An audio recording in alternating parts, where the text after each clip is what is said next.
Hello বন্ধুরা, বর্তমানে যেসব দেশকে আমরা তুরস্ক, মিশর, ইরান, ইরাক নামে চিনি, পূর্বে এই দেশগুলোর কোনো অস্তিত্ব ছিল না। মুসলিমদের বিজয়ের আগ পর্যন্ত এসব ভূখণ্ড ছিল খ্রিস্টান ও ইহুদিদের দখলে। সেখানে ছিল না কোনো ন্যায় বিচার, না ছিল কোনো সাধারণ মানুষের অধিকার, ছিল শুধু নির্যাতনকারী শাসকদের অত্যাচার এবং দুর্নীতি। হ্যাঁ, বলছিলাম 2022 সালে রিলিজ হওয়া অনেক জনপ্রিয় একটি টার্কিশ মুভি, যার নাম মালাসগ্রিড 1071।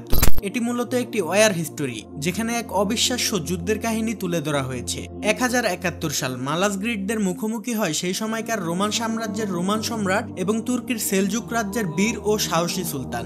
সেদিন প্রায় 2 লক্ষ খ্রিস্টান সৈন্যর মুখোমুখি হয় নিজের ইমানের উপর বিশ্বাস রাখা মাত্র 30,000 মুসলিম যোদ্ধা। রোমানদের 2 লক্ষ সৈন্যবাহিনী থাকায় তারা ধরেই নিয়েছিল এই যুদ্ধে তারা জয়ী হবে এবং এক এক করে হাতিয়ে নেবে মুসলিমদের দখলে থাকা সকল সাম্রাজ্য। কিন্তু শেষ অবধি কি হয়েছিল? বিশাল খ্রিস্টান বাহিনীর সাথে কি পেরে উঠেছিল নিজের ইমানের প্রতি দৃঢ় বিশ্বাস এবং তলোয়ারের শক্তি নিয়ে লড়াই করতে আসা মাত্র 30,000 মুসলিম যোদ্ধারা, নাকি সেই যুদ্ধে তারা শহীদ হয়েছিল? সেটাই দেখবো আমরা এই মুভিটিতে। তাহলে চলুন ঘুরে আসা যাক। তো মুভির শুরুতে আমরা একটা ছোট্ট ছেলেকে দেখতে পাই, যে কিনা অন্ধকার কুয়াশাচ্ছন্ন একটা মাঠের মধ্যে দাঁড়িয়ে আছে। ঠিক তখনই ছেলেটিকে তার পাশ থেকে কেউ একজন বলে ওঠে, তোমার রাস্তা অনেক কঠিন ও দীর্ঘ হবে, কিন্তু হাল ছাড়া যাবে না। সেই সাথে শুধু গায়ের জোরে নয়, বরং বুদ্ধির জোরে তোমাকে শত্রুদের সাথে মোকাবেলা করতে হবে। শত্রুদের সংখ্যা হয়তো তোমার থেকে বেশি হতে পারে, কিন্তু ভয় পাবে না, কারণ তোমার সাথে সবসময় স্বয়ং আল্লাহ আছে। মনে রাখবে, যতদিন ইসলামের পথে থাকবে ততদিন কোনো বাধাই বাধা হয়ে থাকতে পারবে না। এগুলো বলে লোকটি ছেলেটির হাতে একটি তলোয়ার দেয়। তখন আমরা বুঝতে পারি এই লোকটি হলো ছেলেটির পিতা, আর এই ছেলেটি হলো আমাদের মুভির প্রধান চরিত্র, যার নাম সুলতান আরপারসালান। যাই হোক, এরপর সিন শিফট হলে একটি মাঠের মধ্যে 2টি দলের সৈন্যদের দেখা যায়, যার মধ্যে একদল সৈন্য হলো তুর্কির সেলজুক রাজ্যের সুলতান আরপারসালানের, আর অন্য দলটি হলো তারই আপন ভাই কোতালের। আসলে কোতাল মূলত অন্যায়ভাবে সেলজুক রাজ্যের সুলতান হওয়ার জন্য আরপারসালানের বিরুদ্ধে দাঁড়িয়েছে। যাই হোক, তারা মুখোমুখি হওয়ার পর আরপারসালান তার ভাই কোতালকে বোঝানোর চেষ্টা করে যে তাদের লক্ষ্য আরো বড় হওয়া উচিত। তাদের উচিত নিজেদের মধ্যে রেষারেষি না করে এক হয়ে রোমান সম্রাটের বিরুদ্ধে লড়াই করা। এছাড়া আরপারসালান কোতালকে এটাও বলে, তুমি যেটার জন্য দক্ষ আমি তোমাকে সেটাই বানিয়ে দেব। কিন্তু কোতাল সেটাতে রাজি হয় না। সে চায় তার ভাই আরপারসালানকে হারিয়ে তার রাজ্যের সুলতান হতে। আসলে সেই সময়ের মুসলিম রাজ্যগুলো নিজেদের মধ্যে বিভিন্ন দল তৈরি করে লড়াইয়ে ব্যস্ত ছিল, আর এটার সুযোগ নিয়ে রোমান শাসকরা একের পর এক মুসলিম রাজ্যগুলো দখল করে নিচ্ছিল। এমনকি কিছু মুসলিম রাজ্যের সুলতানদেরকে অর্থের লোভ দেখিয়ে তাদের দলে নিয়ে যায়। ফলে রোমান শাসকরা ওইসব রাজ্যের প্রজাদের উপর অনেক অত্যাচার চালাতো। এজন্যই সুলতান আরপারসালানের প্রধান লক্ষ্য ছিল নিজেদের মধ্যে রেষারেষি না করে সকল মুসলিমদেরকে এক হয়ে এই অন্যায় অত্যাচারের বিরুদ্ধে প্রতিবাদ করা। কিন্তু এখন এই পথে বাধা হয়ে দাঁড়িয়েছে তারই আপন ভাই কোতাল। তবে তার ভাইয়ের জন্য সে অন্য মুসলিম সৈন্যদের সাথে লড়াই করতে চায় না। তাই আরপারসালান তার ভাইকে শুধু তাদের নিজেদের মধ্যে লড়াই করতে বলে। এতে কোতাল সম্মতি জানায়, আর সাথে সাথে দুই ভাইয়ের মধ্যে লড়াই শুরু হয়ে যায়। তবে দেখা যায় আরপারসালানের এক আঘাতেই কোতাল পরাজিত হয়ে যায়। আর এই দৃশ্য দেখে আমরা বুঝতে পারি আরপারসালান অনেক বড় একজন সাহসী যোদ্ধা। এরপর আরপারসালান তার ভাইয়ের সৈন্যদের উদ্দেশ্য করে বলে, তোমরা চাইলে এখনই আমার সৈন্যদের সাথে যোগ দিতে পারো, ফলে আমি তোমাদের উপর কোনো প্রকার জুলুম করব না এবং কোনো শাস্তিও দেব না।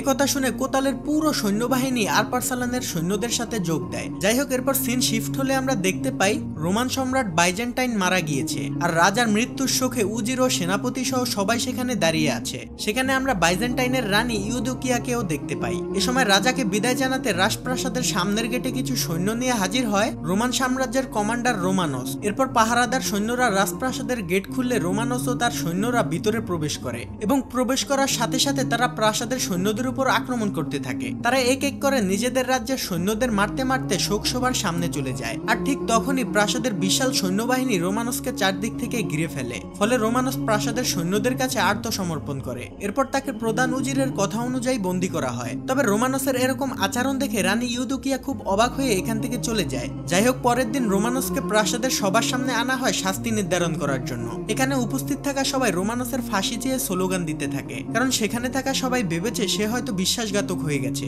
যাই হোক, এরপর প্রধান উজির তাকে বলে তার কিছু বলার আছে কিনা। তখন রোমানস বলে সে 10 বছর ধরে আনাতোলিয়ার বিভিন্ন অঞ্চলে তুর্কি মুসলিমদের বিরুদ্ধে লড়াই করেছে, তাই সে কোনোভাবেই বিশ্বাসঘাতক নয়। তাছাড়া বর্তমানে রোমান সৈনিকরা অনেক বেশি অলস হয়ে গিয়েছে, তারা এখন নিজেদের মধ্যে আনন্দ উৎসব নিয়ে ব্যস্ত থাকে। আর অন্যদিকে তুর্কির মুসলিম দলগুলো এখন একত্র হয়ে আগের থেকেও বেশি শক্তিশালী হয়ে উঠেছে। এরপর রোমানস রানীকে উদ্দেশ্য করে বলে, এখন যদি আপনি সতর্ক না হন তাহলে খুব শীঘ্রই এই রোমান সাম্রাজ্য আপনার হাতের নাগালের বাইরে চলে যাবে। রোমানসের মুখে এরকম কথা শুনে রানী খুব দুশ্চিন্তায় পড়ে যায়। তবে রাজ্যের প্রধান উজির ও অন্যান্য কর্মকর্তা এসব কথায় কোনো পাত্তা দেয় না, কারণ রোমানস যেহেতু তাদের সৈন্যদের হত্যা করেছে তাই তাকে তার কর্মের শাস্তি পেতেই হবে। তাই প্রধান উজির রোমানসকে 45 দিন বন্দী রাখার পর ফাঁসির আদেশ দেয়। এদিকে রানী ইউদোকিয়া রাতের বেলা তার মহলে বেশ বড় করে খাবারের আয়োজন করে। এখানে রানী খেয়াল করে রাজ্যের বড় বড় সেনাপতি, উজির ও কমান্ডাররা আসলেই সবাই মদ্যপান, উল্লাস ও নারীদের নাচ দেখতে ব্যস্ত।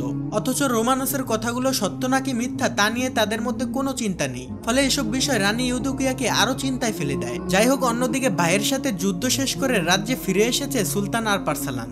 সে এবার তার রাজ্যের সকল সৈন্যদের রেশারেশি মিটিয়ে একত্র করতে সক্ষম হয়। তাই সে এবার সরাসরি রোমান সাম্রাজ্যের সাথে যুদ্ধ করবে বলে ঠিক করে। তখনই তার প্রধান উজির তাকে যুদ্ধে যেতে নিষেধ করে, কারণ যুদ্ধ চলাকালীন অবস্থায় যদি তার কিছু হয়ে যায় তাহলে এই রাজ্য বিপদে পড়ে যাবে। তখন আরপারসালান উজিরকে বলে, এই যুদ্ধে যদি আল্লাহ আমাকে শহীদ করে তাতে কোনো সমস্যা নেই, কারণ আমি শহীদ হলে সেলজুক রাজ্যের পরবর্তী সুলতান হবে আমার পুত্র মালিক শাহ। তাই আরপারসালান তার সৈন্যদেরকে যুদ্ধের জন্য প্রস্তুতি নিতে বলে, কারণ তারা খুব শীঘ্রই যাত্রা শুরু করবে। এরপর সে তার সেনাপতি আপসিকে বলে আনাতোলিয়ার রাজ্যে গিয়ে সৈন্য নিয়ে প্রস্তুত থাকতে এবং সেখানকার সকল গোপন তথ্য তাকে জানাতে, কেননা আনাতোলিয়ার রাজ্য দখল করাই হলো তাদের মূল লক্ষ্য, কারণ সেই রাজ্য তখন রোমান সম্রাটের দখলে ছিল।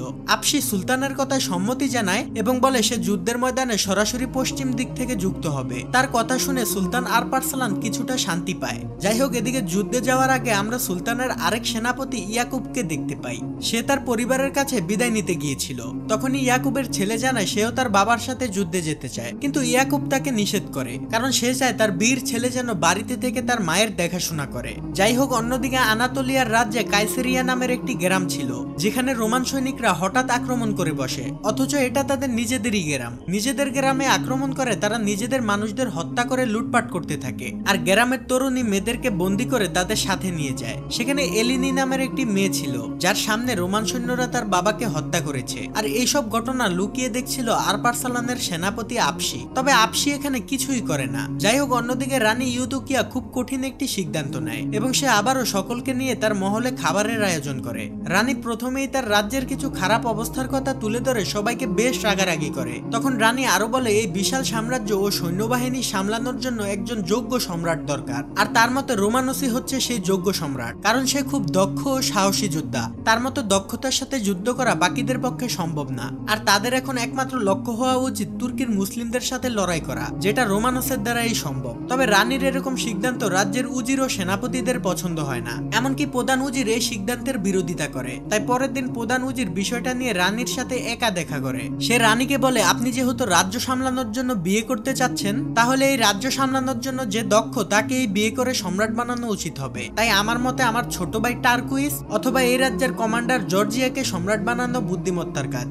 এরপরেও যদি আপনি রোমানসের কথা চিন্তা করেন তাহলে আমি নিজেই আপনার বিরুদ্ধে যাব, এই বলে প্রধান উজির রানীকে হুমকি দেয়। তবে রানী এখানে খুব ঠান্ডা মাথায় চিন্তা করে এবং বিষয়টা নিয়ে বাবার জন্য উজিরের কাছে আরো একদিন সময় চায়। এরপর রানী একটা কাগজে কিছু একটা লিখে তার বোন ভ্যালেরিয়ার কাছে পাঠায়, যেখানে লেখা ছিল সময় হয়ে গিয়েছে। ভ্যালেরিয়াও কাগজটা পাওয়ার পর দুজন মুখোশ পরা ব্যক্তিকে সেটা দিয়ে একইভাবে বলে সময় হয়ে গিয়েছে। তবে এখানে ঠিক কিসের সময় হয়েছে তা আমরা একটু পরেই জানতে পারবো। যাই হোক, এরপর আমরা বন্দী রোমানসকে রানীর সামনে দেখতে পাই, কিন্তু রোমানস ঠিক বুঝতে পারে না যে এই মাঝরাতে তাকে বন্দিশালা থেকে মুক্তি করে কেন রানীর সামনে আনা হয়েছে। রানী তখন রোমানসকে বলে সে যেন সমস্ত তুর্কি মুসলিমদের পরাজিত করে তাদেরকে হত্যা করে। রোমানস তখন বলে এটা কিভাবে সম্ভব, কারণ আমি তো নিজেই এখন ফাঁসির আসামি। রানী তখন হেসে দিয়ে বলে সবকিছু সম্ভব। এরপর রানী রোমানসের ফাঁসির দলিলটা আগুনে পুড়িয়ে দেয় আর বলে আগামীকাল সে রোমানসকে বিয়ে করবে আর সেই হবে পরবর্তী রোমান সম্রাট, আর তার কাজ হবে সমস্ত তুর্কি মুসলিমদের পরাজিত করা।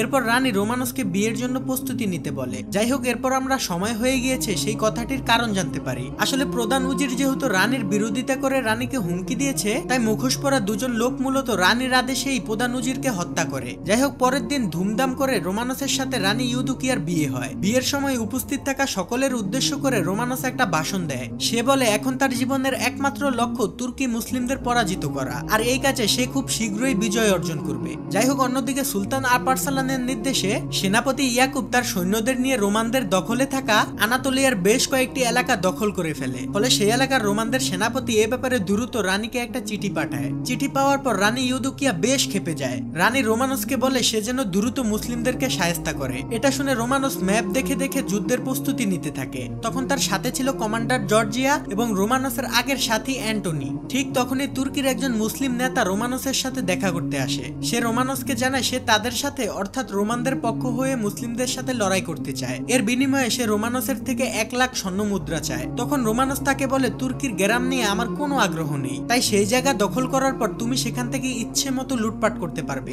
এটা শুনে সেই নেতা খুশি হয়ে সেখান থেকে চলে যায়। কিন্তু এখানে কমান্ডার জর্জিয়া রোমানসের এই সিদ্ধান্তটি পছন্দ করে না। যাই হোক, এদিকে আরপারসালানের সেনাপতি আপসিও তার সৈন্য নিয়ে রোমানদের একটি বন্দিশালা থেকে সকল বন্দীদের ছাড়িয়ে নেয়। সেখানে আপসি এলিনি নামের সেই মেয়েটিকেও দেখতে পায়। আপসি মেয়েটির কাছে গিয়ে তাকে সেখান থেকে পালাতে বলে। তখন এলিনি জানায় তার যাওয়ার কোনো জায়গা নেই, কারণ নিষ্ঠুর রোমানরা তার বাবাকে তার চোখের সামনেই হত্যা করেছে, তাই সে এখন তার বাবার হত্যার প্রতিশোধ নিতে চায়। আপসি তখন তাকে প্রশ্ন করে সে অস্ত্র চালাতে জানে কিনা। উত্তরে এলিনি না বলে। এরপর আপসি তাকে একটি তলোয়ার দিয়ে বলে সমস্যা নেই, আমি তোমাকে অস্ত্র চালানো শিখিয়ে দেব। এরপর সে এলিনিকে নিজেদের দলে নিয়ে নেয়। অন্যদিকে রোমানরা বিশাল সৈন্যবাহিনী নিয়ে আনাতোলিয়ার কাইসেরিয়া দুর্গের সামনে আসে, যেটা তখন মুসলিমদের দখলে ছিল। তাই রোমানস রাতের বেলা কাইসেরিয়া দুর্গে আক্রমণ করে, আর কিছুক্ষণের মধ্যেই তারা পুরো দুর্গ আবারও তাদের দখলে নিয়ে নেয়। তাছাড়া সুলতান আরপারসালানকে আত্মসমর্পণ করার জন্য রোমানস একটি চিঠি পাঠায়। এরপর আনন্দ নিয়ে সে তার রাজ্যে ফিরে আসে। কাইসেরিয়া দুর্গ দখল করাটা রোমানস বেশ বড় বিজয় হিসাবে দেখে। রানীও তার এই বিজয়ে বেশ খুশি হয়। এমনকি পুরো রোমান সাম্রাজ্য এই বিজয়কে মুসলিমদের জন্য এক বড় পরাজয় হিসাবে গণ্য করে। এদিকে রোমানসের পাঠানো সেই বার্তাবাহক চিঠি নিয়ে সুলতান আরপারসালানের কাছে পৌঁছায়। সে চিঠিটা সুলতানের কাছে দিলে সুলতান সেটা পড়তে থাকে, কিন্তু হঠাৎ সে তাঁবুর ছায়ায় খেয়াল করে সেই বার্তাবাহক তাকে মারার জন্য একটি ছুরি বের করছে। এটা বোঝার সাথে সাথে সুলতান তার তলোয়ার দিয়ে ওই বার্তাবাহকের শরীর থেকে মাথা আলাদা করে ফেলে এবং সেই কাটা মাথা রোমানসের কাছে পাঠানোর জন্য নির্দেশ দেয়। এরপর চিঠিতে কাইসেরিয়া দুর্গের কথা জানতে পেরে সুলতান বুঝতে পারে তাদের আর দেরি করা ঠিক হবে না, তাই সে এবার রোমানসের সাথে সরাসরি যুদ্ধ করার সিদ্ধান্ত নেয়। প্রধান উজির সুলতান আরপারসালানকে বলে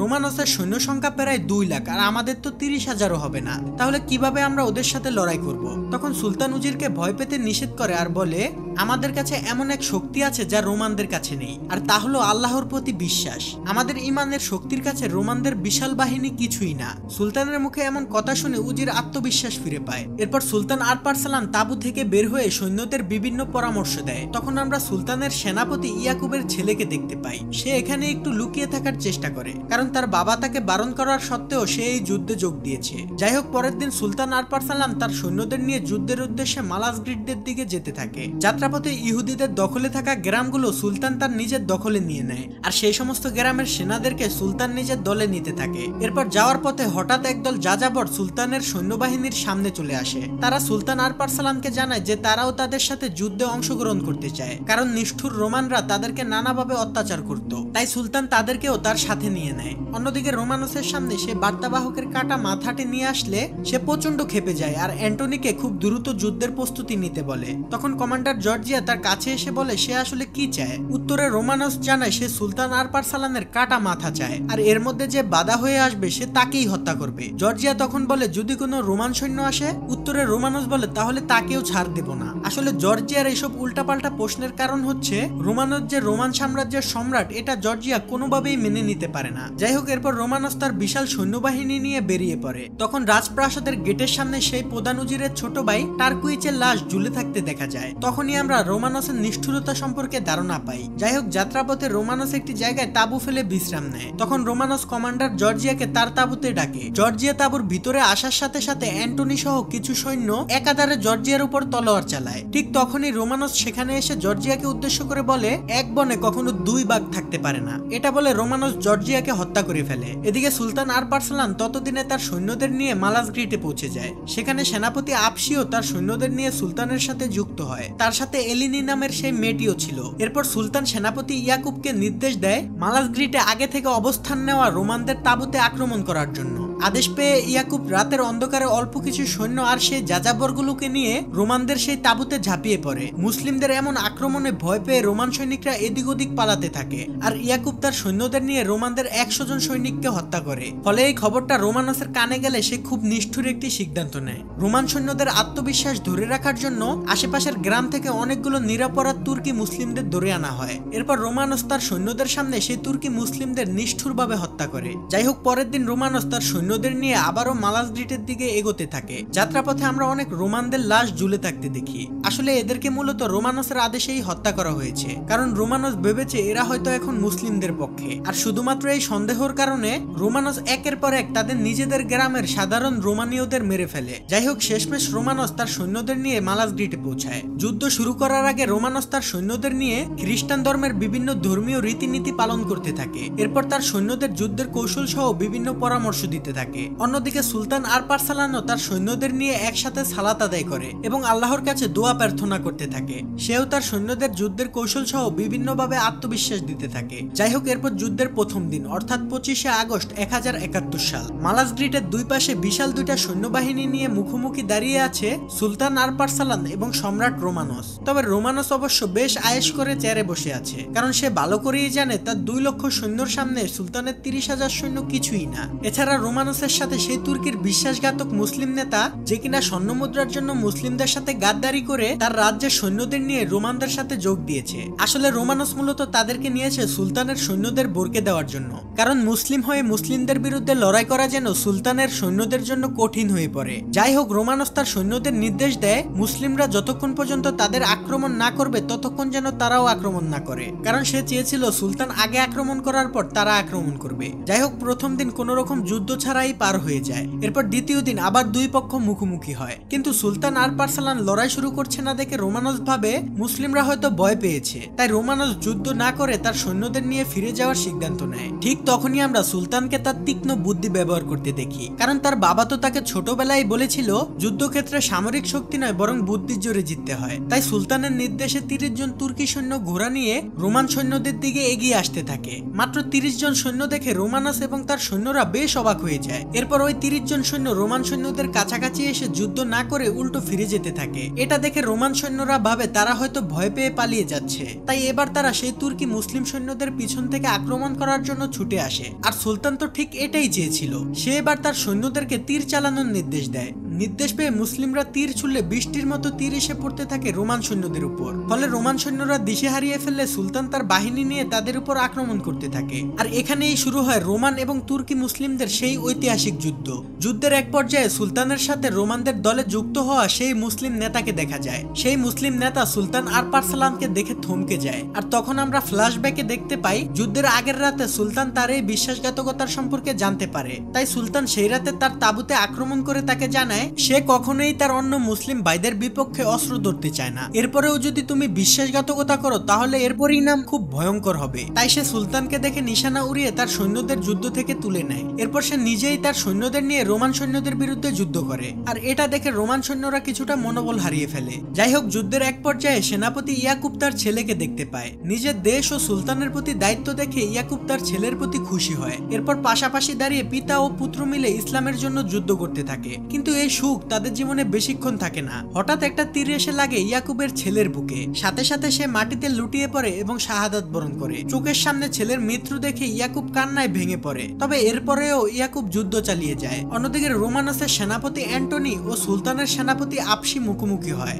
আপসি অ্যান্টনিকে আহত করলেও অ্যান্টনি এক পর্যায়ে আপসিকে মারতেই যাবে, তখনই হঠাৎ একটি তীর এসে অ্যান্টনির গলায় লেগে এফোর ওফোর হয়ে যায়। আপসি খেয়াল করে দেখে তীরটা আসলে এলিনি মেরেছে, যে কিনা তার বাবার হত্যার প্রতিশোধের আগুনে জ্বলছে। আপসি এটা দেখে খুশি হয়, কারণ সে নিজেই তাকে অস্ত্র শিক্ষা দিয়েছে।